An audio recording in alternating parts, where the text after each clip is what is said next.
प्यारे दोस्तों, हमारी ज़िंदगी में कई ऐसे वाक़यात सामने आते हैं जिनका असर सारी ज़िंदगी दिमाग पर रहता है।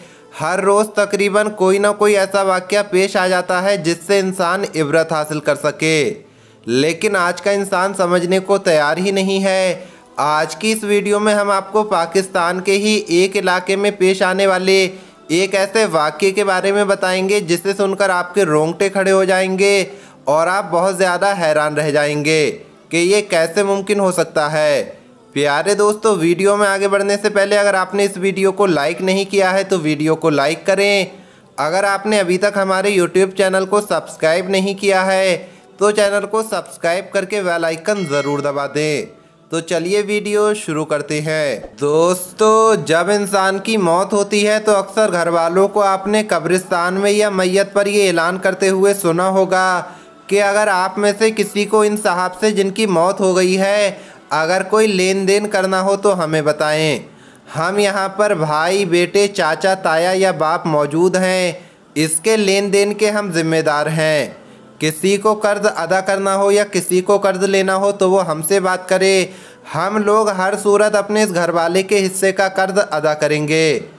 आप में से अक्सर मर्द इन बातों के बारे में जानते होंगे क्योंकि तकरीबन हर दूसरे इंसान के साथ ये मंजर हो चुका है और अक्सर औरतों को भी इसके बारे में पता होता है। लिहाजा प्यारे दोस्तों, हम अपने असल वाक़ये की तरफ आते हैं। दोस्तों, ये वाक़या पाकिस्तान के एक इलाके में पेश आया है जहां एक डेरेदार आदमी फौत हो गया। और आप लोग जानते हैं कि डेरेदार लोगों का लेन देन बहुत ज़्यादा होता है।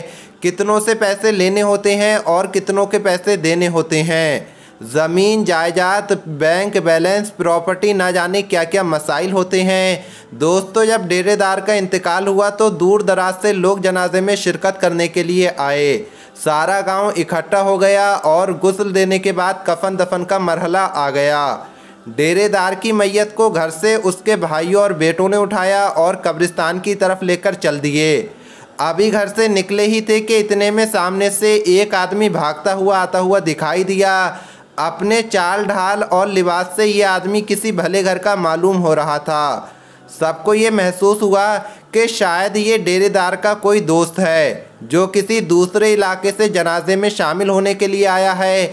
मगर जैसे ही वो शख्स जनाजे के करीब आया तो उसने मैयत वाली चारपाई को पकड़कर रोक लिया और ऊंची आवाज़ में ऐलान किया कि मुझे इस आदमी से 15 लाख रुपए लेने हैं। लिहाजा जब तक मेरी रकम नहीं मिल जाती तब तक मैं इस शख्स का जनाजा पढ़ने की हरगिज़ इजाज़त नहीं दूंगा। ये सुनकर सभी लोग हैरान और परेशान हो गए। लोगों ने बेटों से पूछना शुरू किया कि आखिर ये क्या माजरा है, जिस पर बेटों ने गुस्से में जवाब दिया और कहने लगे, हमारे बाप ने हमें किसी ऐसी रकम या कर्ज की अदायगी के बारे में नहीं बताया है, लिहाजा हम इस आदमी को फूटी कौड़ी भी नहीं देंगे। बेटों से इनकार हुआ तो गांव वाले भाई की तरफ भागते हुए आए।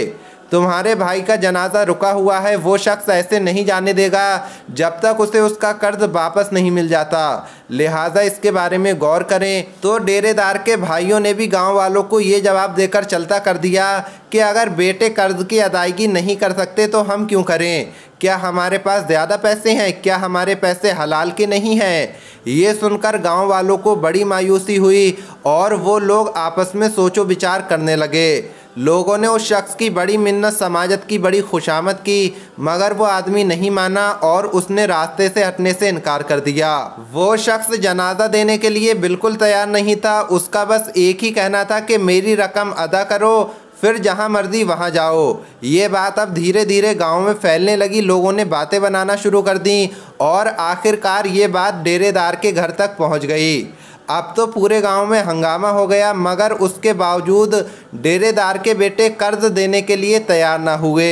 ये खबर जब डेरेदार की बेटी को पता चली तो उसके सब्र का बंधन टूट गया। उसने फौरन अपने पास मौजूद सारी नकदी और जेवर एक गठरी में बांधकर एक रिश्तेदार को थमाया और कहा कि जाओ जाकर उस शख्स को ये बोल दो कि ये सामान बेचकर अपने पैसे पूरे कर ले, मगर एक मेहरबानी करे कि मेरे बाबा के जनाजे को यूं सरे बाजार रुस्वा ना करे। ये गठरी उस आदमी के पास पहुंचा दी गई। ये मंजर देखकर गांव वालों को भी सुकून आ गया कि शुक्र है अब मामला रफा दफा हो जाएगा और बात खून खराबे तक जाने के बजाय डेरेदार की नमाज जनाजा अदा कर दी जाएगी। मगर गांव वाले अब भी हकीकत से अनजान थे। ये मंजर देखने के बाद वो आदमी दोबारा ऊंची आवाज़ में बोला, ए गांव वालों, ए डेरेदार के रिश्तेदारों, कान खोल कर सुन लो, मैं यहाँ पैसे लेने नहीं आया हूँ बल्कि पैसे देने आया हूँ। ये सुनकर तो जैसे गांव वालों के पैरों के तले से ज़मीन निकल गई। वो शख्स बोला कि अगर किसी से कर्ज लिया जाए और ज़िंदगी में ही वापस ना कर पाए तो मरने के बाद इसके वारिस को ही रकम देनी चाहिए।